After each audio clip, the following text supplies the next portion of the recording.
Hi everyone, তোমরা এখানে দেখতে পাচ্ছ আমি রেডি হয়ে নিয়েছি। তো অনেক দিন পর আমি আর আমার বর যাচ্ছি একটু বাইরের দিকে, মানে একটু বেরোলাম আর কি অনেক দিন পর।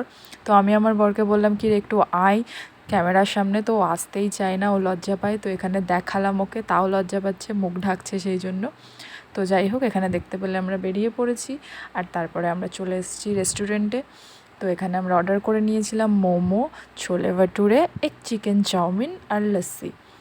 তো আমাদের বেরোনো বলতেই আমরা এই রেস্টুরেন্টটাতেই আসি খাওয়া দাওয়া করতে। এটাই আমাদের একমাত্র ঘোরার জায়গা, একমাত্র না বাট কাছাকাছি বলতে এখানেই আমরা আসি বেশিরভাগ টাইম। বেরোনো বলতে খাওয়া দাওয়াটাকেই আমরা চুজ করি, খেতে দুজনেই ভালোবাসি, আমি তো খুবই ভালোবাসি।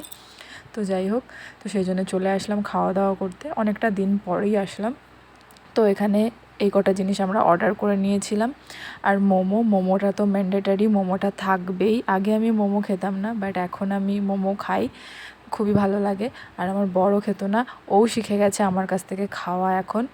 তো যাই হোক, তো এখানে খাওয়া দাওয়া করছি আর গল্প করছি, খাওয়া দাওয়া গল্প এটাই আর কি। তো যাই হোক, ভিডিওটা তোমাদের কেমন লাগলো তোমরা কিন্তু কমেন্টে জানিও। আর ভিডিওটা ভালো লেগে থাকলে like, comment, share and subscribe করে আমার পাশে থেকো। তো এখনের মতন আসি, টাটা সবাই।